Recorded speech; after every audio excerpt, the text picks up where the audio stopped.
secara langsung mengungkap tindak kejahatan pertanahan ini. Sejak saya mengemban amanah, saya ingin benar-benar fokus untuk bisa memberantas, menggebuk mafia tanah di seluruh tanah air.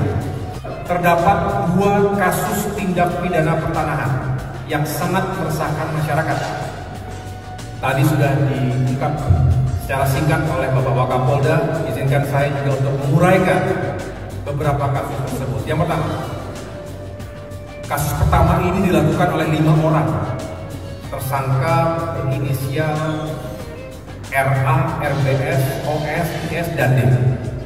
Modus operandi yang digunakan adalah pemalsuan akta jual beli.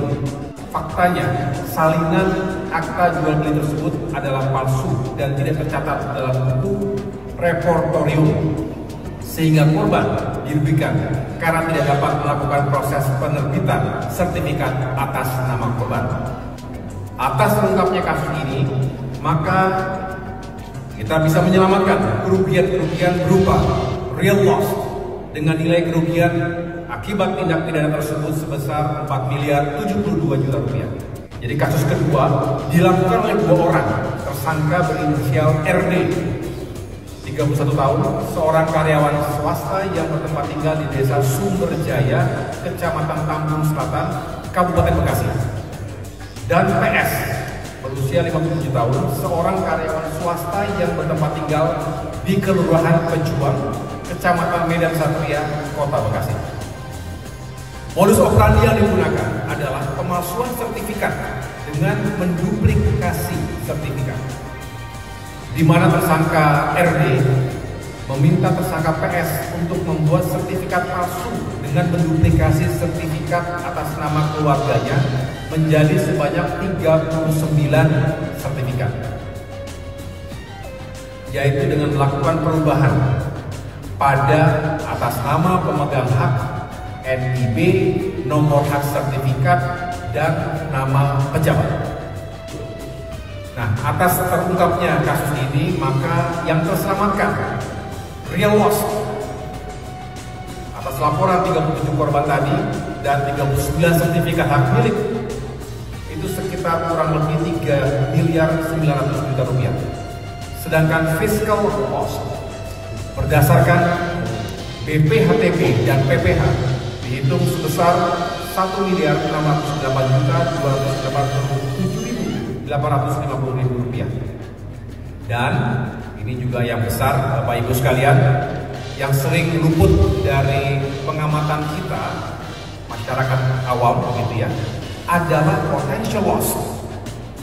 Saya ulangi, potential loss dari proyek Jalan Tol Cibitung Cilincing sebesar 173 miliar 983 juta 602.410 rupiah.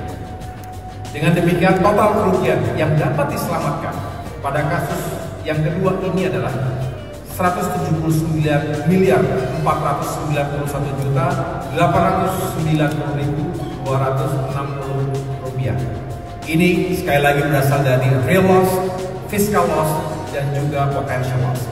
Jadi dihitung secara cermat oleh Satgas, karena saya mengatakan kita harus benar-benar precise, karena setiap rupiah itu harus bisa kita selamatkan, karena rakyat yang menjadi korban, negara juga merugi.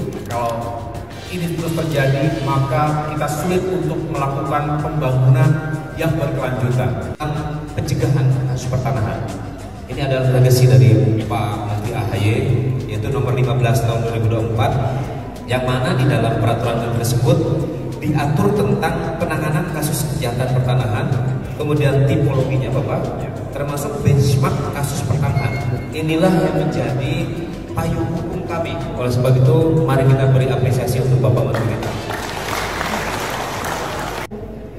Saya mengucapkan terima kasih kepada Bapak Menteri ATR, Bapak AHY, dan terutama kepada Kepolisian Republik Indonesia, khususnya Kapolda Metro Jaya dan Kapolres Metro Bekasi, dan tim Satgas anti mafia tanah atas dasar yang sudah berhasil mengungkap kasus pemalsuan sertifikat ini. Dan besar harapan saya untuk kejaksaan keadilan agar pelaku dapat dituntut seberat-beratnya. Terima kasih. Assalamualaikum warahmatullahi wabarakatuh. Nah, kami dari DJK Pak Menteri sangat mengapresiasi langkah ini karena banyak proyek-proyek strategis nasional yang kami sedang berjalan, dan memang target kita di 2024 ini ada beberapa proyek khususnya untuk perkotaan, untuk MRT yang saat ini juga sedang kita lakukan untuk jalur utara dan selatan yang sedang berproses untuk kita finalisasi.